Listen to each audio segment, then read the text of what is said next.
The cargo ship, called the Lucky Pig, was not lucky at all. It was old, it was slow, and it made strange noises every time it landed. But it was home to two humans who refused to give up on it. Tejo sat in the pilot seat and watched Station Vero 12 grow larger through the dirty window. The station looked like a giant metal flower floating in the black emptiness of space. Hundreds of ships moved around it like bees around a hive. Some were sleek and beautiful. Others were broken and patched together with whatever parts their owners could find. The Lucky Pig belonged to the second group. "Have 17 credits left," said Yuna from behind him. She was looking at a screen that showed their money situation. It was not a happy screen. "That's not even enough for fuel to leave this station." Tejo turned his chair around and smiled at his partner. Yuna was younger than him by 4 years, but she was smarter than him by a lot. She kept the ship running with wire, hope, and creative cursing. Her dark hair was tied back in a messy knot, and there was engine grease on her cheek. "Then we find work here," Tejo said simply. "Someone always needs something moved from one place to another. We've been rejected by 6 clients this month," Yuna reminded him. "Our reputation is not exactly shining. Our reputation is fine." The cargo arrived. The cargo arrived on fire. Small fire. Very small. Tejo stood up and stretched his back. He was tall and broad, with the kind of face that looked friendly even when he was punching someone. "Let's go get a drink." "We think better with drinks," Yuna sighed. But she followed him. She always did. They had been partners for 5 years now, ever since they both left Earth looking for adventure among the stars. They found adventure. They also found debt, danger. In a universe full of aliens who thought humans were very strange creatures, Station Vero 12 was a trading hub, where many different species came to do business. The hallways were crowded with beings of all shapes and sizes. Some walked on 2 legs like humans. Some walked on 4 legs, or 6 legs, or no legs at all. Some floated. Some crawled. The air smelled like 100 different worlds mixed together. Tejo and Yuna found a cantina near the docking area.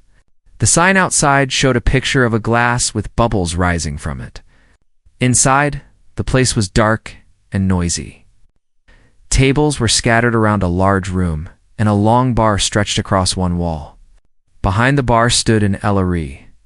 The Ellery were one of the most common species in this part of the galaxy. They were thin and tall, with pale blue skin and 4 eyes arranged in a diamond shape on their faces. Their arms were long and had extra joints, which made them look like they were always reaching for something. This particular Ellery looked nervous. His 4 eyes blinked rapidly when Tejo and Yuna sat down at the bar. Most aliens got nervous around humans. There were many rumors about the strange creatures from the planet called Earth. "Welcome to my establishment," the bartender said. His voice was high and quick. "I am called Vrel. What can I serve you?" Yuna looked at the menu screen. "Water for me." Tejo waved his hand at the bottles behind Vrel. "Give me the local special."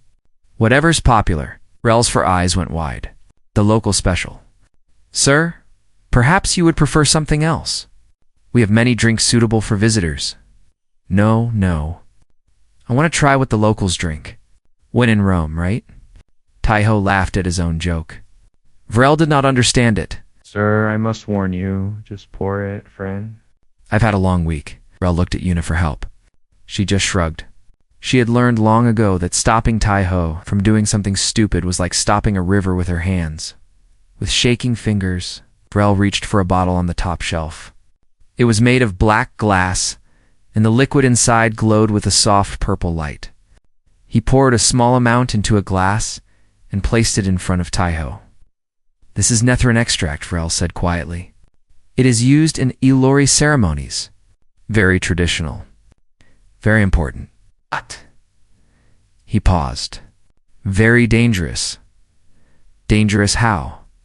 Yuna asked, suddenly interested. "The compounds in Nethrin extract attack the cells of the body. For most species in the galaxy, even 1 drop causes the heart to stop instantly. It is," but Vrel never finished his explanation. Because Tejo had already picked up the glass and poured the entire contents into his mouth. The cantina went silent. Every alien in the room stopped talking, stopped moving, stopped breathing. They all turned to look at the human who had just swallowed enough poison to kill a dozen Elor. Taiho swallowed. He made a face, like he was thinking about the taste. Then he burped loudly. "Interesting," he said, putting the empty glass back on the bar. "Kind of fruity. Bit of a burn at the end. Got anything stronger?" For 3 full seconds, nobody moved. Then chaos erupted. An Ellery at a nearby table screamed and fell backward off his chair. A group of furry creatures near the door ran out into the hallway, making sounds of terror. Someone dropped a tray of drinks with a massive crash. Vrel, the bartender, stood frozen, his 4 eyes so wide they looked ready to fall out of his head. "What?" Taiho looked around at the panic. "What did I do?"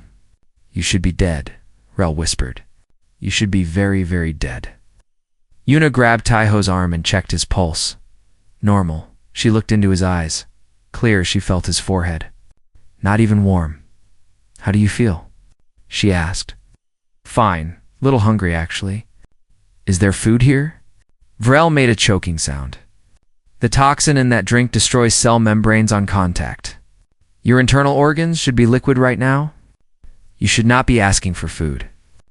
You should be dead on my floor, and I should be explaining to station security why I served a human something that killed him." Taiho blinked. "Oh, that does sound serious." He looked at the empty glass. "It really wasn't that strong, though. Honestly, I've had worse drinks on Earth. There's this thing called soju. Your species drinks poison for fun." Vrel's voice had gone very high. "I mean, we call it alcohol. But yeah, I guess technically it's poison." Taiho scratched his head. Never really thought about it that way. Yuna started to laugh. She couldn't help it. The situation was absurd. They had come to this station broke and desperate. And now her partner had accidentally proven that humans could survive, drinking something that would kill most of the galaxy. Other aliens were starting to approach, keeping their distance but staring at Taiho like he was some kind of monster. Some took pictures with their devices. Others whispered to each other in languages that the translation chips couldn't fully decode. "I think we might have just found our way out of debt," Yuna said quietly. Taiho looked confused. By drinking weird alien juice? By being impossible to kill? Yuna smiled in a way that meant she was already making plans. "Everyone in this station will know about this by tomorrow. The humans who drink poison and ask for more." Rel finally found his voice again. "Please," he begged, "please do not order anything else from the top shelf." Taiho grinned and patted the terrified bartender on his thin shoulder. "Don't worry, friend. Just bring me some water. And maybe a snack. Dying and coming back to life really works up an appetite." He had not died, of course. He had not even come close. But Vrel didn't need to know that. The legend of the unkillable human had just begun. News traveled fast on Station Vero 12. By the time Taiho and Yuna woke up the next morning, the story had spread to every corner of the massive structure. A human had walked into a cantina, drank enough Nethrin extract to kill an entire Aelori family, and then asked for something stronger. The story grew with each telling. Some versions said Taiho had drunk 3 glasses. Others said he had laughed while drinking it. One popular version claimed he had spit fire afterward and melted a hole in the bar. None of these things were true. But truth did not matter when a legend was being born. Taiho discovered his new fame when he tried to buy breakfast. The food vendor was a small creature with gray skin and too many teeth. When Taiho approached the counter, the vendor's eyes went wide with recognition. "You are the human," it said. "The poison drinker." "I just want some food," Taiho said. "Whatever you have that's safe for humans to eat." The vendor pushed a container toward him. "No charge. Please take it. Please do not drink anything near my shop." Taiho tried to pay, but the vendor refused. This happened 3 more times at 3 different shops. By lunch, Taiho had collected enough free food for a week, and he still didn't fully understand why. "They're scared of you," Yuna explained when they met back at the ship. She had spent the morning gathering information and making contacts. "They think you're some kind of immortal death creature." "Not immortal. I just have a strong stomach." They don't know that. To them, you did the impossible. Yuna pulled up her datapad and showed him the messages she had received. Look at this. We have 14 job offers. 14. Yesterday we had 0. Taiho looked at the list. Cargo transport. Security work. Bodyguard services. Every job was dangerous, the kind that other crews refused to take.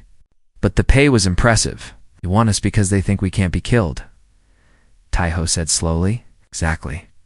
And we're going to let them keep thinking that. Before Taiho could respond, there was a knock on their ship's door. Yuna checked the security camera and saw a young Elori female standing outside.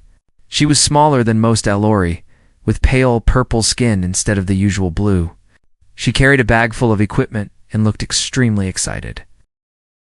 Please, the Elori said, when Yuna opened the door, I must speak with the human who drank Nethrin extract. My name is Nessa. I am a scientist. Yuna looked at Taiho. He shrugged. They let her in. Nessa's 4 eyes moved constantly as she entered the ship, taking in every detail. When she saw Taiho, she made a sound that might have been a gasp of excitement. Remarkable, she said. You look completely normal. No visible damage at all. Thanks. I think. Nessa set her bag on the floor and began pulling out instruments. I study xenobiology, the biology of alien species. When I heard what happened last night, I had to come. Do you understand what you did?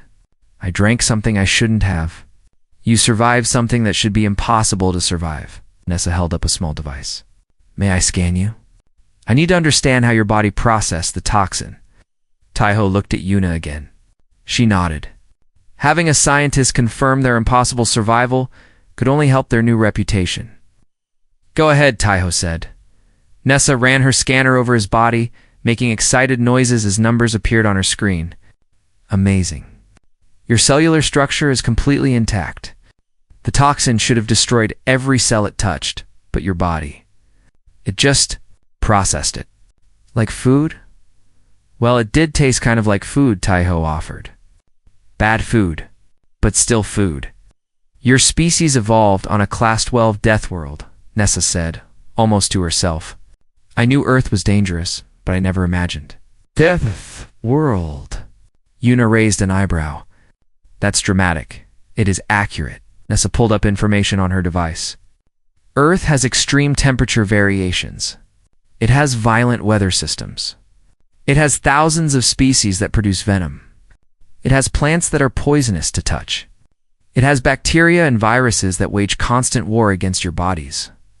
Your own star bombards you with radiation. When you put it that way, Taiho rubbed the back of his neck.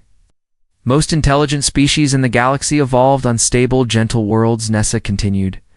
Their bodies never needed to develop resistance to toxins because their environments never presented such threats. But humans. She looked at Taiho with something like awe. Humans evolved surrounded by death. Your bodies became machines for surviving the unsurvivable. Yuna sat down heavily. She had never thought about Earth that way. To her, home had been normal. Dangerous sometimes, sure, but normal. The alcohol your species drinks for pleasure would kill an Elori in minutes, Nessa said. The spices you put in your food are chemical weapons by galactic standards. You swim in water full of salt and bacteria. You expose yourselves to solar radiation for fun. You are quite simply the most terrifying species I have ever studied. We're not that scary. Taiho protested. You literally cannot be poisoned by substances that would destroy any other intelligent life form. Nessa's 4 eyes blinked rapidly. That is very scary. The ship's communication system beeped.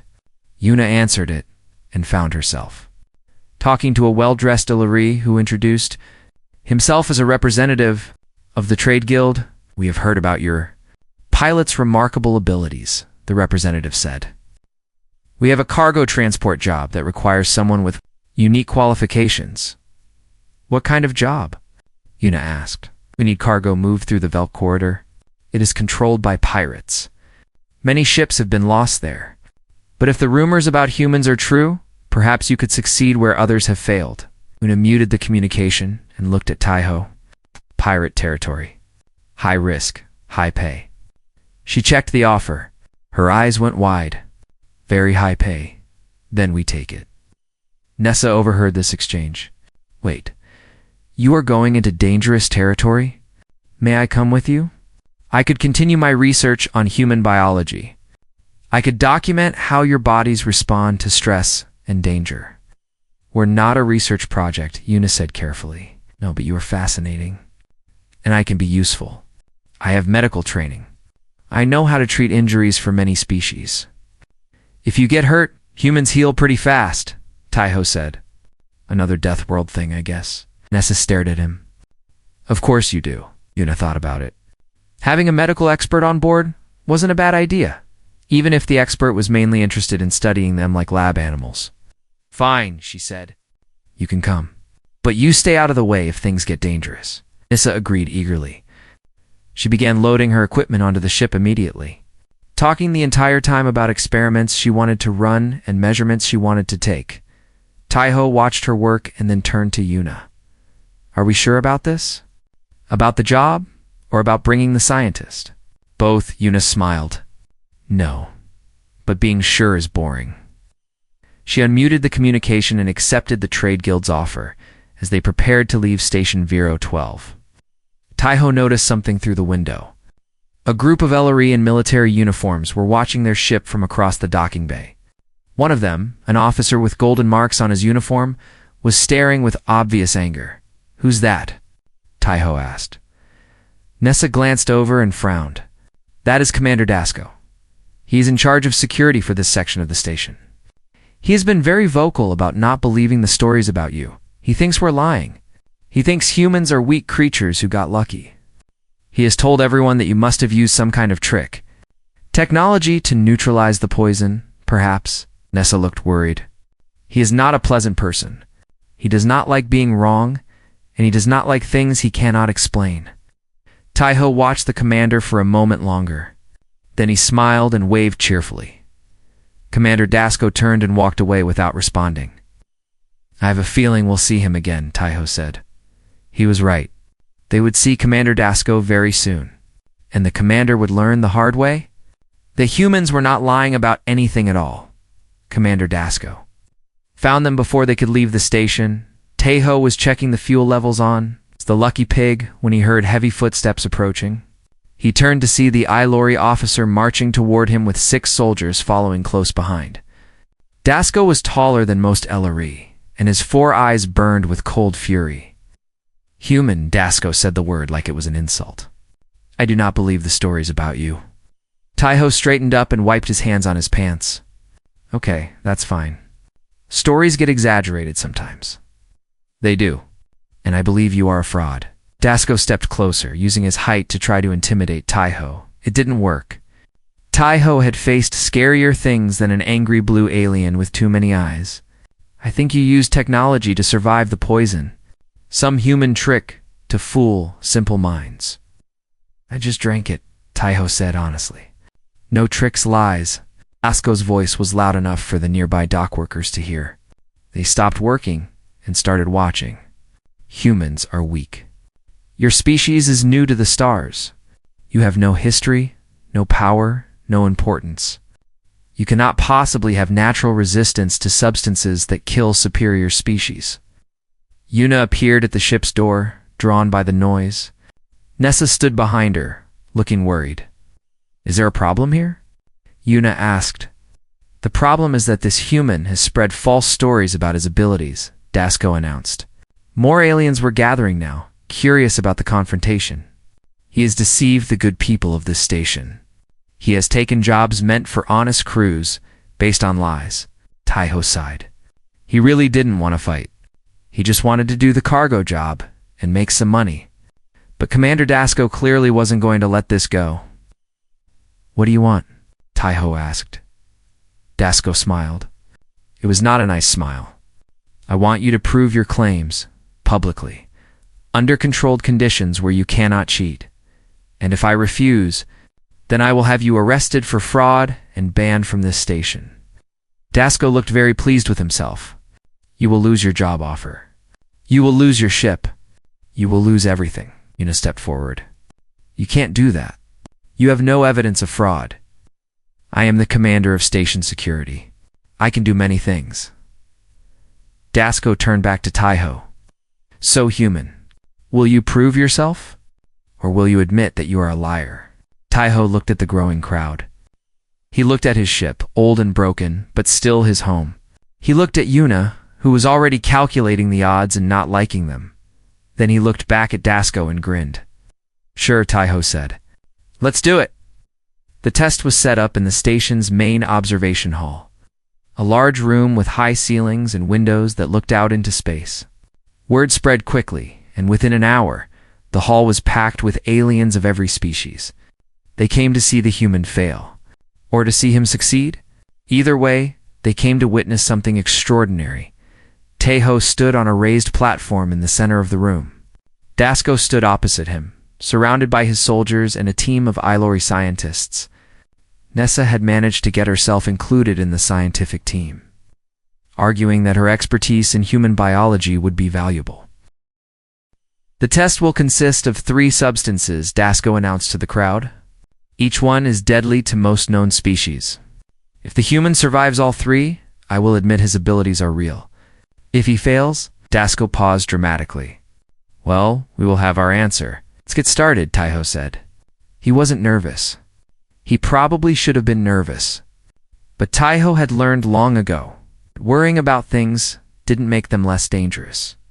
The first substance was brought forward on a metal tray. It was the same purple liquid from before. Nethrin extract, Dasko said. The same poison you claim to have survived. Taiho picked up the glass and drank it in one quick motion. The crowd gasped. They waited for him to collapse, to scream, to die. Taiho set down the glass and waited. Nothing happened. His stomach felt warm, but that was all. Interesting, Nessa said, reading her scanner. His body is already breaking down the toxin. His liver is processing it like ordinary food. Dasko's confident expression flickered, but he quickly recovered. The first test proves nothing. Perhaps the poison was diluted. Bring the second substance. Soldier carried forward a small container. Inside was a thick red paste that smelled sharp and bitter. This is capsaicin concentrate, Dasko explained. Extracted from a plant that grows on Earth, we classify it as a Class 3 bioweapon. A single touch causes extreme pain to Ilori skin. Ingestion causes death within minutes for most species. Taiho looked at the red paste and laughed out loud. That's just pepper, he said. That's food. It is a weapon. Dasko insisted. It's what we put on food to make it taste better. Taiho scooped up a large amount of the paste with his fingers and put it in his mouth. His eyes watered immediately. His face turned red. He coughed once. Okay, he admitted. That's pretty spicy. Could really use some rice right now. But he didn't fall. He didn't scream. He didn't die. He just stood there, face red and eyes watering, completely alive. The crowd was no longer silent. Whispers spread like fire through dry grass. The human had eaten a bioweapon and complained that he needed rice. Dasko was starting to sweat. His 4 eyes blinked rapidly, a sign of extreme stress in Ilori. The third test, he said, his voice less confident than before. Bring it. The final substance was in a clear bottle. The liquid inside was colorless and had a sharp smell that Taiho recognized immediately. This is ethanol solution, Dasko said. 40% concentration. To Ilori, this is instant death. It destroys brain cells and stops organ function within seconds. Taiho took the bottle and sniffed it carefully. Then he smiled, a big, genuine smile. Commander Taiho said, "Do you know what this is on Earth? A deadly toxin. We call it soju." Taiho raised the bottle like he was making a toast. We drink it at parties. We drink it with food. We drink it when we're happy and when we're sad. He looked at the crowd. Where I come from, this is what friends share when they want to celebrate being alive. He drank half the bottle in 3 long swallows. The crowd went completely silent. Someone in the back made a sound like a dying animal. Nessa's scanner was beeping frantically as it tried to process the data. Taiho finished the bottle and set it down gently on the platform. His face was a little flushed. His movements were slightly slower. But he was standing. He was breathing. He was alive. "That was actually pretty good soju," he said conversationally. "Better than some stuff I've had on Earth." Dasko stood frozen. His mouth opened and closed, but no words came out. "His vital signs are stable," Nessa announced to the crowd. "Heart rate slightly elevated. Blood toxin levels are rising, but his body is processing the ethanol normally. He is not dying. He is not even close to dying." The whispers in the crowd became loud conversations. Then the conversations became shouts. Aliens were pointing at Taiho, some with fear, some with amazement, some with something that looked like respect. Yuna pushed through the crowd and climbed onto the platform. She stood next to Taiho and faced Dasko. "Well, Commander," she said, "do you still think we're frauds?" Dasko's face twisted with anger and humiliation. He wanted to say something sharp, something that would save his dignity, but there was nothing to say. The human had passed every test.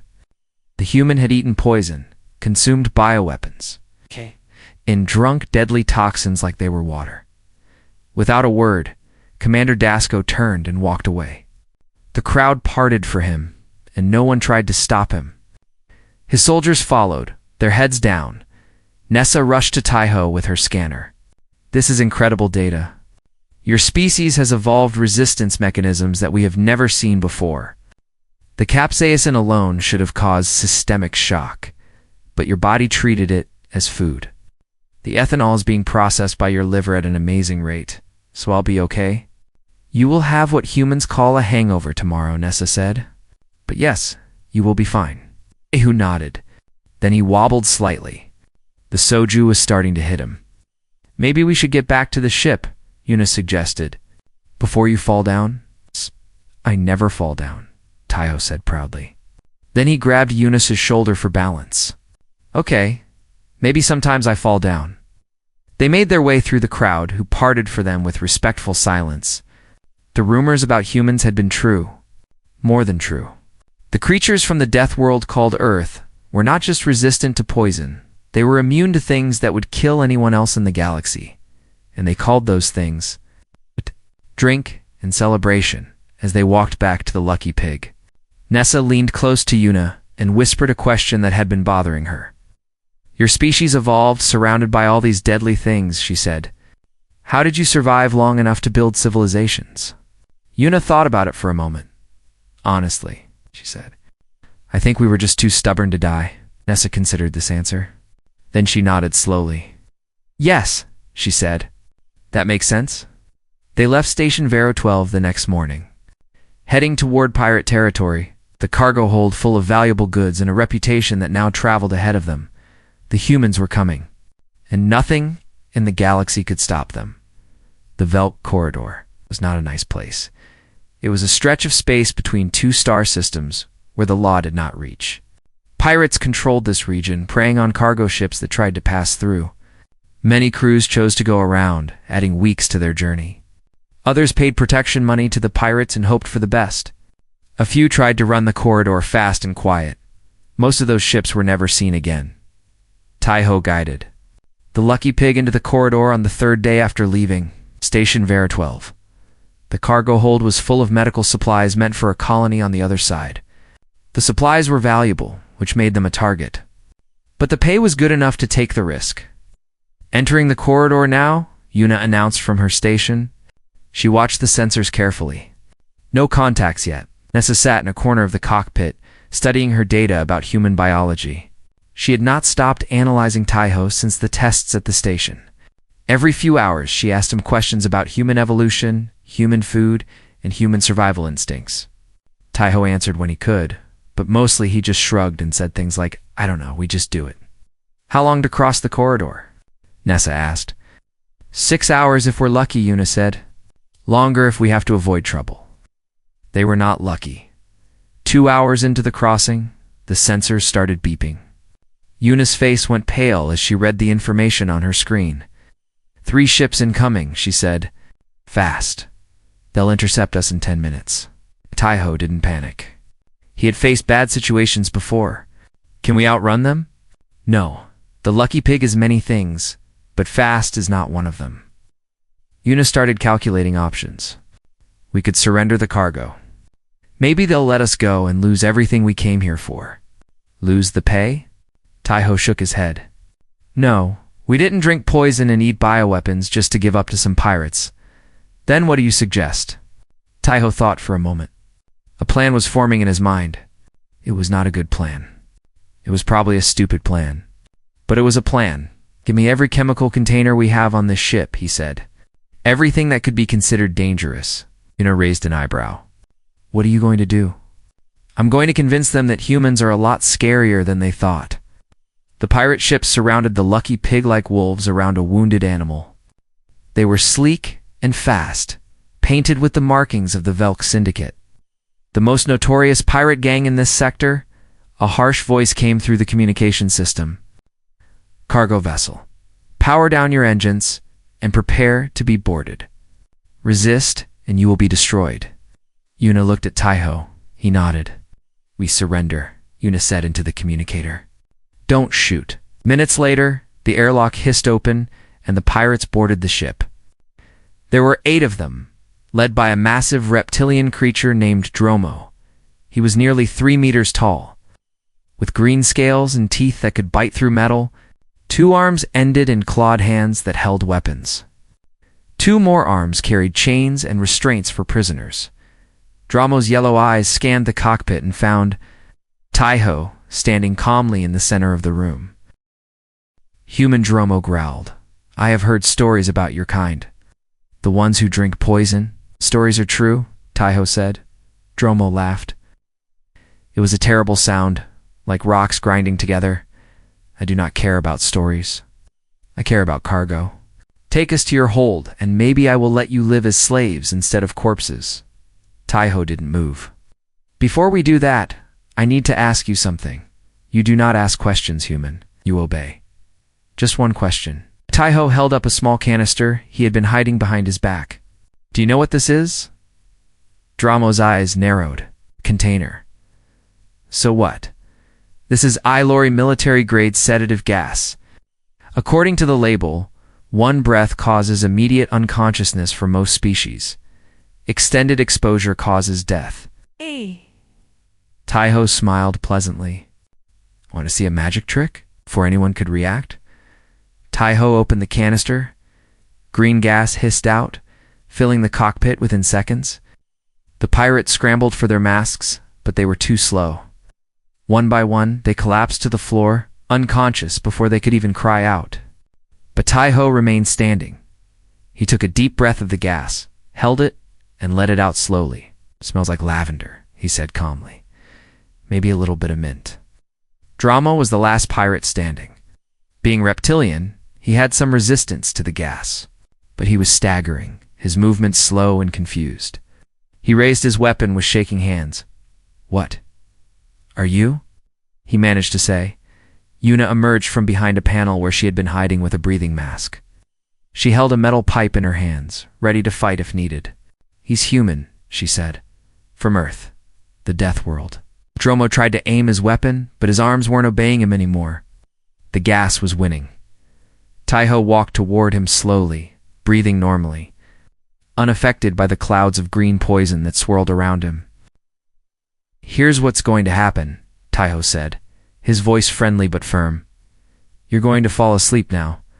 When you wake up, you and your friends will be locked in our cargo hold, and we're going to continue our journey, deliver our cargo, and collect our pay. You can't. Dromo's eyes were closing against his will. We are Velk Syndicate. We will find you. Destroy you. Maybe you'll try. Taiho caught the pirate captain as he fell forward, lowering him gently to the floor. But I wouldn't recommend it. The last thing Dromo saw before unconsciousness took him was the human standing in a cloud of deadly gas, breathing it like air, completely unharmed. It took an hour to secure all the unconscious pirates in the cargo hold. Taiho and Una tied them up with their own chains and locked the door behind them. The sedative gas would keep them asleep for several more hours. That was incredibly dangerous, Nessa said when they were finished. Her voice was a mixture of disapproval and amazement. That gas could have killed you. But it didn't, Taiho pointed out. How? How can your body resist a sedative designed to affect the nervous system? Taiho shrugged. I don't know. It just made me feel a little sleepy, like I needed a nap. Ow. Nessa's 4 eyes blinked rapidly as she processed this information. Your species is impossible. Genuinely impossible. We get that a lot. Yuna was already in the pilot's seat, guiding the ship back on course. The pirate vessels still floated nearby, empty now except for automated systems. What do we do with their ships? She asked. Leave them. Their crews will wake up eventually and find their way back. Taiho sat down in his chair. We're not pirates, we're just survivors. The rest of the journey through the Velt corridor was quiet. Neither word had spread about what happened to Dramos. Crew or the other pirates were simply not interested in attacking a ship that had already defeated 8 armed boarders.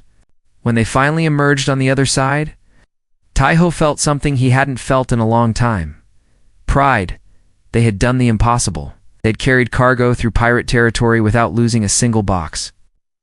They had fought back against enemies who thought they were easy prey. And they had done it using nothing but human biology and a lot of confidence. The colony is 3 hours away, Yuna announced. We'll arrive right on schedule. Good. I could use some fresh air that isn't poison gas. Nessa was typing furiously. On her datapad, adding to her growing collection of notes about human abilities, I need to update my research, she said. The galactic scientific community needs to know about this. Humans don't just survive toxins. They can use toxic environments as weapons against their enemies. Don't make us sound too scary, Taiho said. We're friendly, really. You just walk through sedative gas that would kill an Allori in 10 seconds, Nessa replied flatly. Then you captured 8 armed pirates with your bare hands. You are not friendly. You are terrifying. Taiho thought about this for a moment. Then he smiled. Okay, maybe a little terrifying, but friendly terrifying. From the cargo hold, they could hear Dramo starting to wake up. His roars of anger echoed through the ship, but the locked door held firm. He sounds upset, Yuna observed. He'll get over it. Taiho leaned back in his chair and closed his eyes. Wake me when we get to the colony. I think I earned a nap. The Lucky Pig continued on its journey, carrying its cargo, its crew, and 8 very unhappy prisoners toward their destination. Behind them, the Velt corridor seemed a little less dangerous than before. A human had passed through, after all. And humans, as the galaxy was beginning to learn, were afraid of very little, especially not pirates. The colony of New Shelter received their medical supplies on time. The colonists, a mix of Ellerai and other species, greeted the Lucky Pig with cheers and celebration. Wow. They had waited months for these supplies. Many lives would be saved because Taiho and Yuna had done the impossible. The colonial governor, an elderly Allori with faded blue skin, personally thanked them at the landing pad. We heard about the Velk Syndicate attack, she said, her voice full of wonder. We heard you captured their captain. Is this true? It's true, Yuna confirmed. He's still in our cargo hold, actually. Very angry, very loud. The governor arranged for local security to take the prisoners. Drummo was still roaring threats when they dragged him away, but his voice was quieter now, defeated. He had lost to a human who breathed poison like air.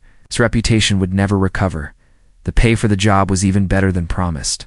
The governor added a bonus for exceptional bravery and another bonus for contributing to regional security. When Yuna counted the final amount, her eyes went wide. I could buy a new ship with this, she said quietly. Taiho shook his head. The Lucky Pig stays. She got us this far. She's falling apart. Then we fix her. She's family. They stayed at New Shelter for 2 days, resting and enjoying solid ground under their feet. Nessa used the time to compile her research into a formal paper. She titled it Class 12 Death World Adaptation, Study of Human Biochemical Resilience, and submitted it to the Galactic Science Journal. The paper was published 3 days later, became the most downloaded xenobiology paper in Elori history within a week. Scientists across the galaxy read Nessa's findings with disbelief and fascination. Humans were not just slightly more durable than other species. They were built from the ground up to survive environments that would kill anyone else. their skin, could repair itself from minor damage without medical treatment. Their immune systems had evolved to fight thousands of different bacteria and viruses simultaneously.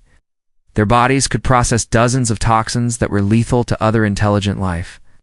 They could survive extreme temperatures, high radiation, and limited oxygen. They healed from injuries that would permanently disable other species. And perhaps most importantly, they had evolved on a planet so dangerous that fear itself had become just another obstacle to overcome. The paper changed how the galaxy saw humans. Fear mixed with respect. Respect mixed with curiosity. Suddenly, everyone wanted to know more about the Death World species that had stumbled into the stars. Taiho and Yuna returned to station. Vero 12 as heroes. The docking bay was crowded when the lucky pig arrived. Aliens of every species had come to see the famous humans, the poison drinkers, the pirate catchers. Security had to clear a path just so Taiho and Yuna could walk to the main corridor. "This is weird," Taiho muttered, as aliens pointed and whispered.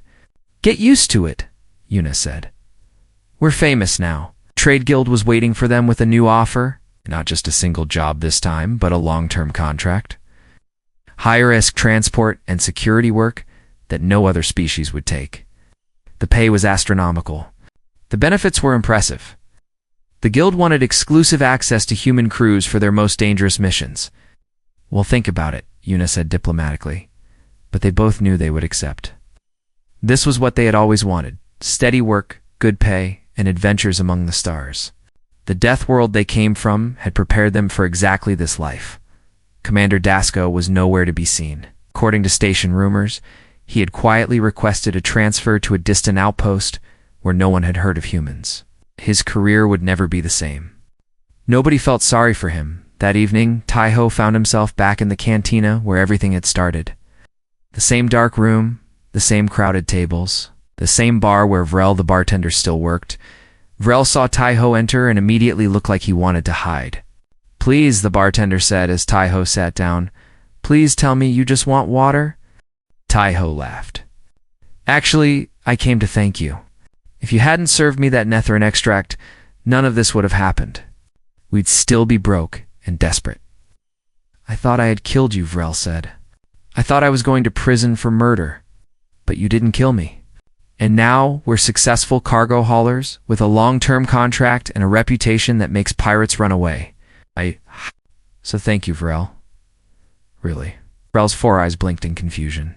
He was not used to being thanked by customers, especially customers he had accidentally tried to poison. "You are a very strange species," Vrel said finally. "We get that a lot." Yuna and Nessa joined Taiho at the bar. They had been talking with the Trade Guild representatives, finalizing details of the contract.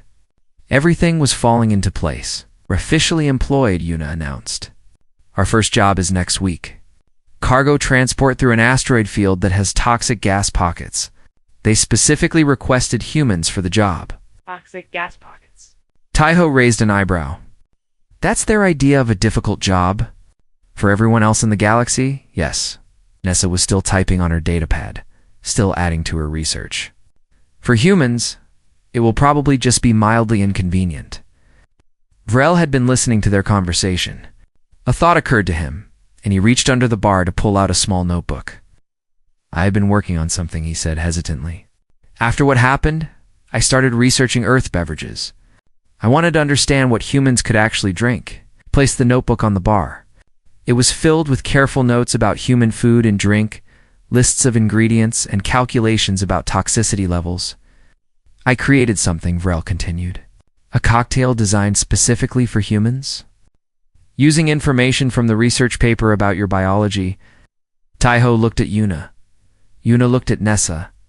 Nessa looked fascinated. "What's in it?" Taiho asked. Vrel began listing ingredients. 17 different compounds, each one lethal to LRE in small doses. Combined together, they formed something that would kill any member of his species instantly. But for humans, it would just be an interesting drink. "I call it the Death World Special," Vrel said proudly. "I have not tested it on anyone yet. No human has visited since you left. Taiho considered this for a moment. Then he grinned. Make me one. Vrel mixed the drink with careful precision, his thin hands moving between bottles and containers. The final product was a deep red color with swirls of gold floating through it. It smelled like fire and flowers and something that might have been chocolate. Taiho picked up the glass and held it up to the light. Here's to death worlds, he said, and the creatures stubborn enough to survive them. He took a long drink. The taste was complex and powerful, sweet and bitter and spicy all at once. It burned on the way down, but it was a good burn, a warm burn. Like sitting by a fire on a cold night, Taiho set down the glass and nodded approvingly. Not bad, he said. Could use more lime. Rel stared at him for 5 full seconds. Then his eyes rolled back in his head, and he fainted behind the bar, collapsing with a soft thud. Yuna leaned over the counter to look at the unconscious bartender. Is he okay? He'll be fine, Nessa said, checking her scanner. He just fainted from shock. It happens to El Lori sometimes when they encounter things that break their understanding of reality. Breaking reality is kind of our specialty, Taiho said. He finished the rest of his drink and set down the empty glass. Humans have been doing it since we first walked upright on our little death world. The cantina continued around them, filled with aliens from dozens of species. Some watched the humans with fear. Some watched with respect. Some watched with the beginning of something that might become friendship. Given enough time, Earth had sent its children into the stars, and those children had proven themselves worthy of the universe. They were tough. They were stubborn. They could drink poison and breathe toxic gas and survive things that would kill anyone else. But more than that, they were kind. They helped colonies get medicine. They captured pirates instead of killing them. They thanked bartenders who had accidentally almost poisoned them. The galaxy was vast and full of dangers. But with humans in it, somehow those dangers seemed a little less frightening. So what now? Nessa asked, looking at her strange human companions. What will you do next? Taiho thought about the question. The future stretched out ahead of them, full of adventure and uncertainty and endless possibilities. Same thing we always do, he said finally. Survive. Help people when we can. Drink things we probably shouldn't. Yuna laughed and shook her head. That's a terrible life philosophy. Maybe, but it's worked so far. Taiho stood up and stretched. Come on, let's go check on our ship. Tomorrow, we start our new job, and the lucky pig needs some repairs. They left the cantina together. Stepping out into the busy corridors of Station Vero 12, the future was waiting for them. Full of toxic environments and dangerous missions and opportunities to prove that humans belonged among the stars. Behind them, Vrel the bartender slowly woke up on the floor. He looked at the empty glass on the counter and made a decision. He was going to need a bigger notebook. The humans were staying, and the galaxy would never be the same. Not because humans were the strongest species, or the smartest, or the most advanced, but because they were impossible to kill, refused to give up, and always asked for something stronger, and that, in the end, made all the difference.